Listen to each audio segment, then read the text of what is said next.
You were hired to polish silver, not to move pieces on my chessboard. Adrian Vale's voice cut through the quiet library just as Naomi Brooks lifted a black queen from the carved walnut table. Rain pressed against the windows of the Vale estate, turning the Hudson River beyond the glass into a sheet of iron. Naomi did not flinch. She set the piece beside a folded inventory card and met the gaze of the man every newspaper in New York described as untouchable. Adrian was 40, white, broad-shouldered, and dressed in a charcoal suit that made him seem even more severe. Naomi was 29, black, composed, and still wearing the tailored gray uniform issued to the household staff. Between them lay a chessboard that had belonged to Adrian's father and, beneath the queen, a brass key she had found taped inside the hollow base. She explained that the piece had rattled while she dusted it. She had not opened the locked drawer the key appeared to fit. Adrian's expression changed only slightly, but Naomi saw calculation replace anger. For 6 months, someone had been leaking private account schedules from the estate. The leaks had cost him 2 major partners and given a state investigator enough questions to freeze a charitable trust. His chief financial officer, Grant Whitmore, blamed a former bookkeeper, Naomi's late father, who had worked for the Vale family before an accusation ruined him. Naomi had taken the maid position under her own name because she wanted proof that the accusation had been false. She had expected to search carefully after hours, not discover a key in front of the man whose signature had ended her father's career. Adrian asked why she knew the queen was hollow. Naomi answered that her father used to repair the set and had once warned her that powerful men often hid the truth in objects everyone assumed were decorative. Before Adrian could respond, the library door opened.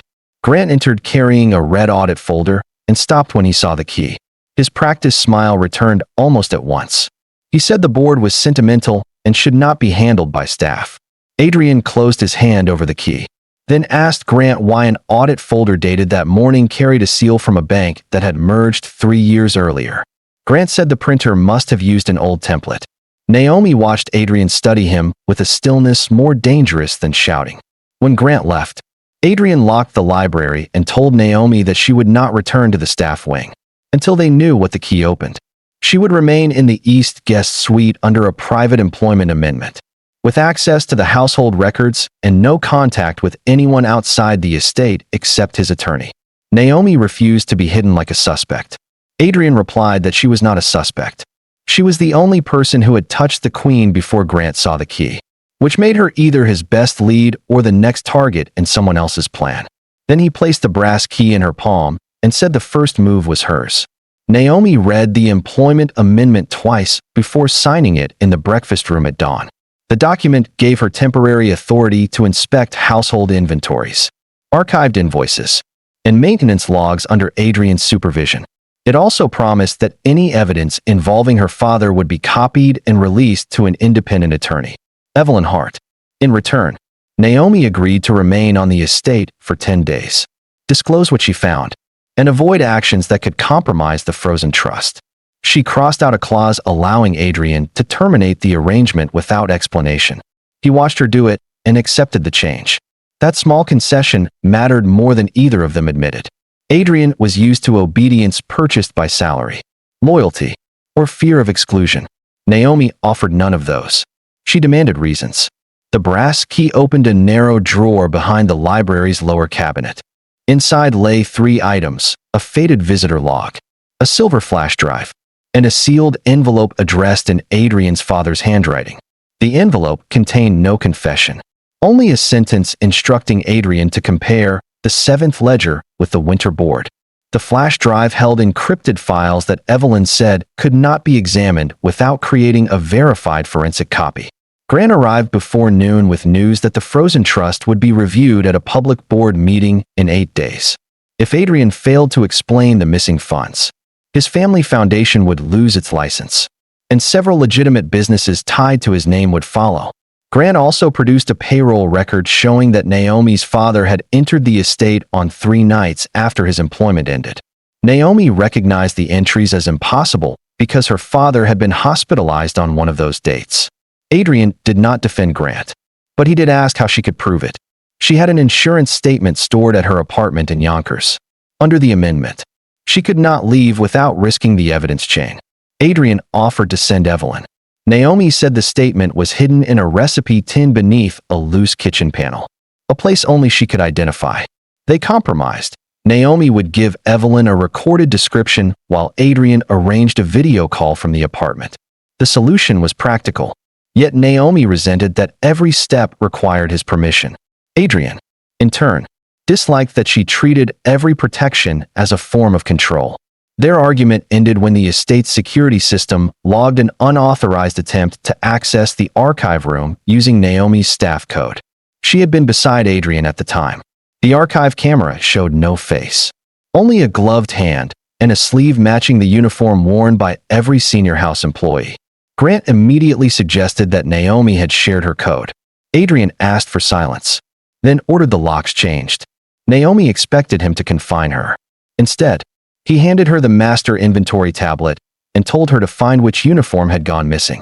In the digital laundry log, she discovered one gray jacket signed out under her name 2 weeks before she began work. The signature beneath it belonged to a person listed only as G.W., and the date matched the first leaked account schedule. The initials did not prove Grant had taken the jacket. Vendors passed through the service corridor each month, and the laundry software allowed managers to enter abbreviations instead of full names. Naomi knew that accusing him too early would give him time to replace records. Adrian knew it too, so he told the household that a routine inventory review would begin that afternoon. He assigned Naomi to lead it while he remained visible in the main office. Projecting normalcy, the arrangement created resentment. Senior staff who had ignored Naomi the day before now answered to her. Grant framed the change as evidence that Adrian had become reckless under pressure. Naomi heard the comment through an open pantry door and chose not to react. She compared uniform orders, cleaning schedules, and vendor badges. The missing jacket had been altered by hand. A seamstress invoice showed that the inner pocket had been deepened enough to hold a tablet. Grant's department had approved the invoice, but billed it to winter floral expenses. Adrian called the trick clever, and Naomi reminded him that elegance did not make betrayal admirable. Their power struggle sharpened when he instructed her to stop investigating her father's visits until Evelyn verified the hospital record. Naomi refused. She argued that the false entries were central because they created the story everyone had accepted. Adrian said her personal stake could narrow her judgment. Naomi replied that his family name could do the same. The words landed harder than she intended. For the first time, Adrian admitted that he had signed her father's termination letter without meeting him. Grant had presented a complete file, and Adrian had been 28, newly responsible for a failing organization, desperate to appear decisive. He had mistaken speed for leadership. Naomi answered that speed had been convenient because the person sacrificed lacked power. Adrian did not ask forgiveness. He said she was right, that honesty weakened her anger enough to make room for thought.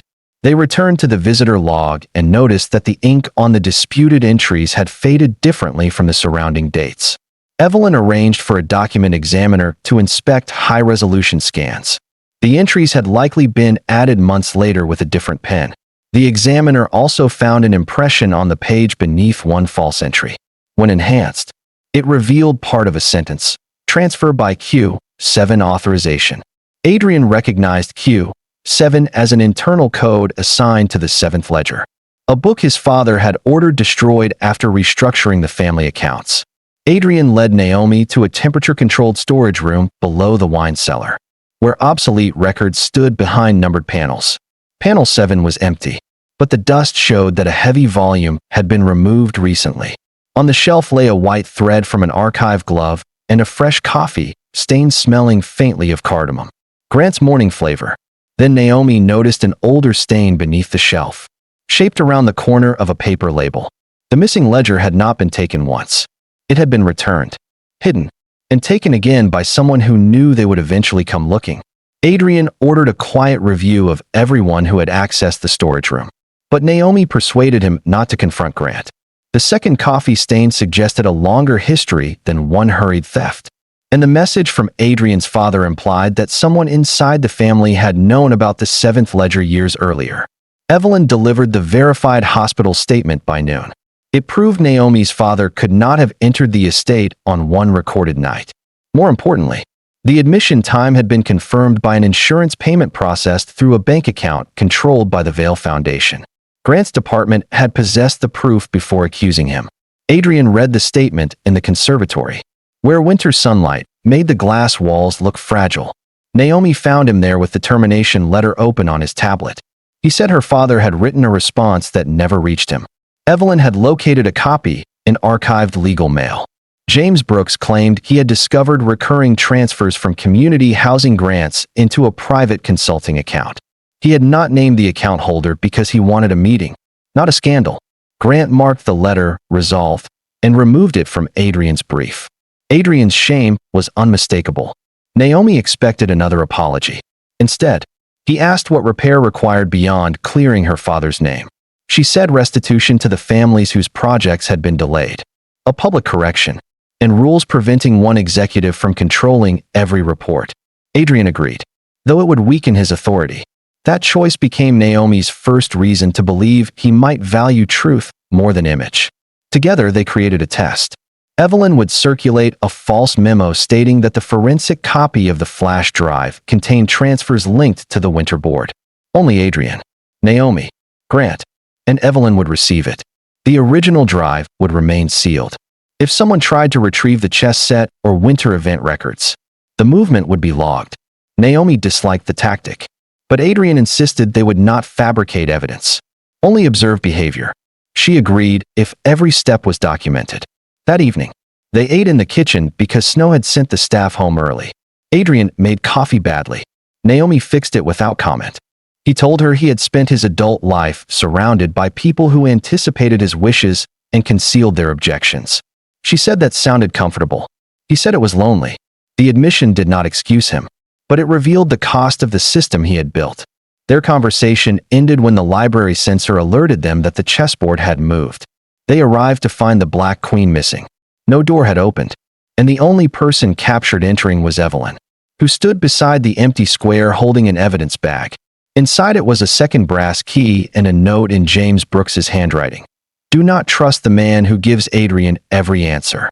Evelyn looked at Naomi and explained that Grant was not the person who had given Adrian every answer. She was. For several seconds, Naomi heard only the low hum of the library vents. Evelyn placed the evidence bag on the table and explained that Adrian's father had hired her privately during his final year. He suspected that foundation accounts were being manipulated, but feared that confronting Grant without a complete record would destroy businesses supporting hundreds of employees. He asked Evelyn to preserve copies and guide Adrian toward them only if the transfers continued. She agreed, then delayed when Adrian inherited the organization and trusted Grant without question. James Brooks discovered the transfers independently. Evelyn received his letter after Grant suppressed it, but before she arranged a meeting, James was accused and dismissed. She kept the letter because she believed it would protect him later. Instead, her silence allowed the accusation to harden into history. Naomi's anger shifted toward every powerful person who had waited for a safer moment while her father carried the shame alone. Adrian did not defend Evelyn. He asked why she had entered the library. Evelyn said the false memo reached her secure account, followed by a message from an unknown sender ordering her to remove the queen before Adrian found the second key. She obeyed because the message included a photograph of a sealed file hidden in her private deposit box. Someone knew her secret and was forcing her to repeat the same cowardice. The second key opened a compartment beneath the chessboard. Inside was a microfilm strip and a list of 5 Grant projects marked with dates, initials, and the code Q7. One set of initials belonged to Grant. Another belonged to Evelyn. The remaining marks were chess notation, E4, E5, and F3. Naomi recognized the opening James had taught her as a child. It was not a signature. It was an instruction. She recreated the moves, and each piece landed on a square containing a tiny engraved number. Together, the numbers formed a deposit box identifier. Evelyn went pale. It matched the box where she had hidden James's original letter and copies of transfer approvals. Someone had photographed the contents, but apparently had not removed them. Adrian wanted the box secured immediately. Naomi insisted Evelyn go with them and make a complete statement. Grant could claim the evidence was assembled later unless its history was clear. Adrian agreed. although public admission of Evelyn's silence would damage the family.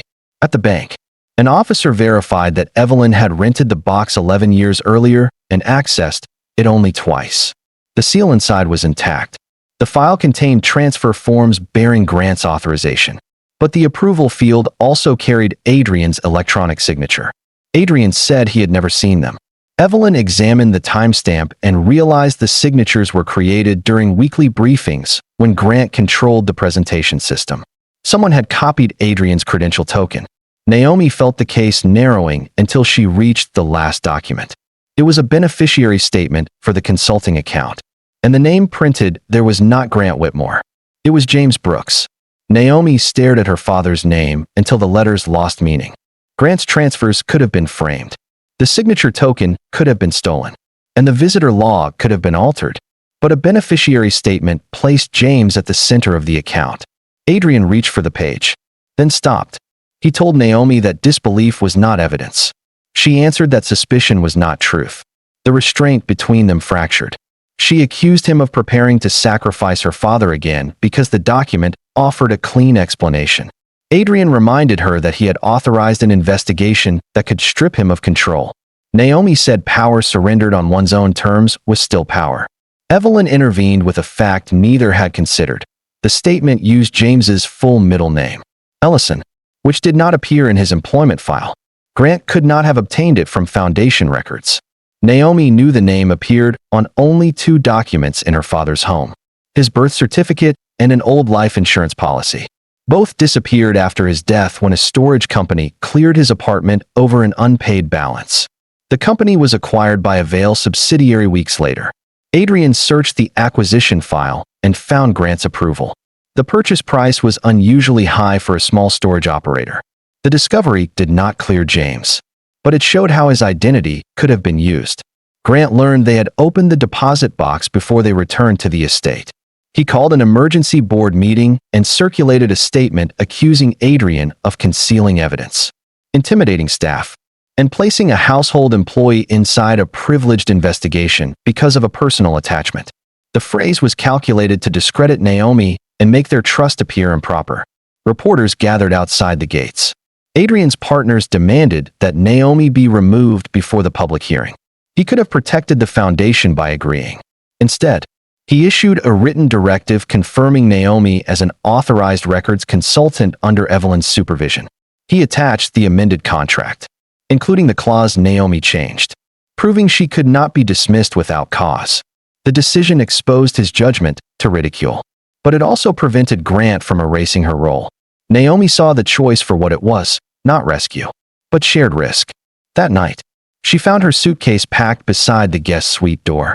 On the pillow lay a copy of the beneficiary statement with a handwritten message. Ask Adrian what happened to the first housing project. Adrian's face changed when he saw it. The first project was an Albany rehabilitation complex that collapsed financially before construction. Families lost deposits, and Adrian's father covered the losses privately. James had audited it. Adrian believed poor planning caused the failure because Grant had told him so. They reviewed the insurance claim for the lost files and found no fire report, only reimbursement for water damage. The warehouse still existed under a different name. At sunrise, Naomi, Adrian, and Evelyn drove to Albany, no longer asking whether James had taken the money, but who had spent 11 years making that conclusion seem inevitable. The Albany warehouse had become a document storage facility operated by a contractor linked to Grant's brother-in-law, though the connection appeared only in an old incorporation record.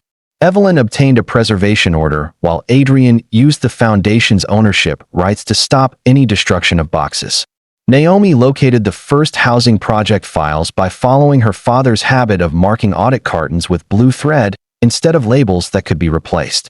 Inside the third carton, they found deposit receipts, contractor bids, and a handwritten reconciliation sheet. James had discovered that the project was never meant to be completed. Grant inflated land costs, routed the difference through the consulting account, and used James's identity as beneficiary while directing the funds to a clearing bank. The statement was real, but only the first layer. Bank correspondence showed that James disputed the account as soon as he learned of it. His complaint was returned as undeliverable because someone changed the address to the Vale estate. Naomi held the letter with both hands. Recognizing her father's careful block handwriting, he had not remained silent. His voice had been redirected.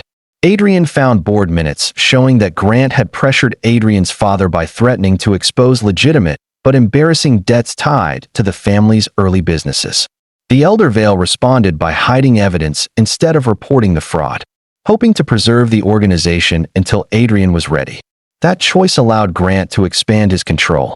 Every adult who believed they were preventing collapse had passed the cost to someone with less power. The discovery gave Naomi proof, but not victory. Grant controlled several board members and could claim the warehouse files were incomplete or planted. Evelyn said the hearing required an evidence chain, corroborating records, and a witness who understood the transfer system. The only available witness was retired bank compliance officer Thomas Bell, the third person listed in the deposit box file. Thomas had signed a returned complaint. Grant later hired his consulting firm. Adrian suspected payment for silence. Naomi argued that silence could come from fear, shame, or self-protection, and that they needed to ask before deciding. They found Thomas outside Albany and requested a meeting at a public library. He admitted Grant offered him a consulting contract after he failed to escalate James's complaint. He convinced himself the account was an internal family matter. When the scandal grew, he kept copies of the routing records, but never came forward. Naomi asked what would make him speak now. Thomas looked at James's letter and said nothing would undo his failure, but a sworn statement could stop the pattern. He agreed to testify if the records were independently authenticated. On the drive back, Adrian told Naomi that Grant's claim about a personal attachment was not entirely false. Naomi said feelings did not erase power differences. Choices had to come first. Adrian said he understood. He would clear her father's name and change the organization whether or not she trusted him beyond the case. Naomi believed him because he asked for nothing in return. Then Evelyn received an alert. Grant had scheduled a vote for the next morning to remove Adrian before Thomas could testify. The public board meeting began at 9 in the estate's glass conference hall, with reporters watching by live feed and state observers along the back wall. Grant arrived in a navy suit, calm enough to suggest the outcome had already been purchased. He described Adrian as unstable, compromised, and manipulated by an employee seeking revenge for her father. Naomi sat beside Evelyn at the witness table, wearing a cream blouse and charcoal skirt instead of her maid uniform. Adrian had asked what title she wanted on the agenda. She chose independent records consultant. Grant presented the beneficiary statement, Adrian's electronic approvals, and the employment amendment that kept Naomi at the estate. Each fact was real. His power came from arranging truths in the wrong order. Adrian did not interrupt. When given the floor, he acknowledged signing James Brooks's termination without a meeting. He admitted that his office had failed to protect both grant recipients and an employee who challenged misconduct. The admission shocked Grant by removing the embarrassment threat he relied upon. Adrian announced that he would support an independent receiver for the foundation during the investigation, even if it cost him leadership. He was not asking them to preserve his authority, only the evidence. Evelyn introduced the hospital record, the altered visitor log analysis, and the verified deposit box history. A forensic accountant traced the transfers from the consulting account to the clearing bank and then to companies controlled by Grant. Thomas Bell testified by secure video, identified his signature, and explained how James's complaint had been redirected. Grant attacked Thomas as a paid consultant, but Evelyn produced the original contract showing that Grant's department had selected him. Naomi presented the Blue Thread warehouse cartons and explained her father's marking system. Grant said sentiment could not authenticate records. She agreed. Then she produced the contractor bids, each bearing a state filing number matching archived public records, and the returned bank envelope with a postal barcode placing it at the Vale estate 3 days before James's dismissal. The evidence could be checked without anyone believing her. Grant argued that Adrian's father approved the transfers. Adrian displayed the microfilm images from the chessboard compartment. They showed Grant's handwritten instructions to create the false beneficiary profile, followed by a note warning that James would become the acceptable loss if the housing project failed. The phrase matched language in Grant's private board memo that morning, which he had uploaded himself. Faced with the chain of records, Grant claimed he had acted to save the organization from collapse. Naomi answered that he had saved his position by teaching everyone to mistake control for stability. The state observer suspended Grant's authority and referred the records for formal investigation. The board postponed the vote against Adrian and approved emergency restitution. When the meeting ended, Adrian stood beside Naomi and publicly stated that James Brooks had been wrongfully accused. Then he handed her the termination letter and asked what should happen to it. Naomi tore it once, refusing to let a false document remain the final word. Yet clearing the past did not answer the question between them. Who were they when the contract was no longer necessary? 10 weeks later, the Vale Estate Library no longer held the seventh ledger behind a hidden panel. The book, microfilm, and related records entered an independent archive under court supervision. Grant faced civil fraud charges and professional sanctions. While the state inquiry continued without spectacle from Adrian, the foundation appointed a temporary receiver, repaid Albany deposits with interest, and formed a review committee of recipients, employees, and outside auditors. Adrian stepped down from sole control before anyone could force him. He retained his legitimate businesses but divided financial authority among 3 officers and published governance rules. The decision cost influence with allies who preferred secrecy, but freed him from needing every answer first. James Brooks received a formal public exoneration. His personnel file was corrected. His withheld pension was paid to Naomi, and a housing ethics fellowship was established in his name with oversight from affected families. Naomi accepted none of Adrian's personal money. She accepted the foundation's restitution because it belonged to her father by right.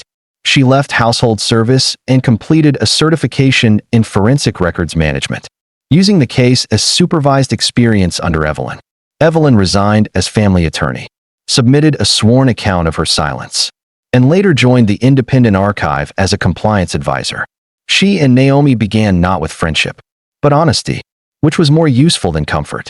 On a cold March afternoon, Naomi returned to the estate because Adrian asked her to review the final inventory transfer. The chessboard remained in the library, restored but no longer used as a hiding place. The Black Queen stood where it belonged. Adrian wore no suit jacket, only a white shirt with the sleeves rolled to his forearms. Naomi noticed he had learned to make decent coffee. He said the employment amendment expired after the hearing and every obligation between them was finished. No salary, investigation, debt, or promise required her presence. Naomi said that was why she had come. Adrian did not reach for her or offer a grand declaration. He said he trusted her judgment even when it challenged him, and he cared for the life she was building beyond his name. He asked whether that life had room for him, not as employer, protector, or symbol, but as a man answerable for his choices. Naomi let the silence remain long enough to prove he would not fill it with pressure. Then she said trust would not be a reward for doing what he should have done. It would be a practice, measured over time. Adrian agreed. She moved the white pawn before the king 2 squares forward, the opening her father had taught her. Adrian answered with the matching black pawn. They played without hidden notes, traps, or pretending the game was fate. When Naomi later walked with him through the estate gardens, their hands met by mutual choice. The woman once treated as a convenient suspect and the man once protected by his distance entered a relationship neither contract nor scandal had designed. On the board behind them, no piece remained a sacrifice. The final move belonged to both of them.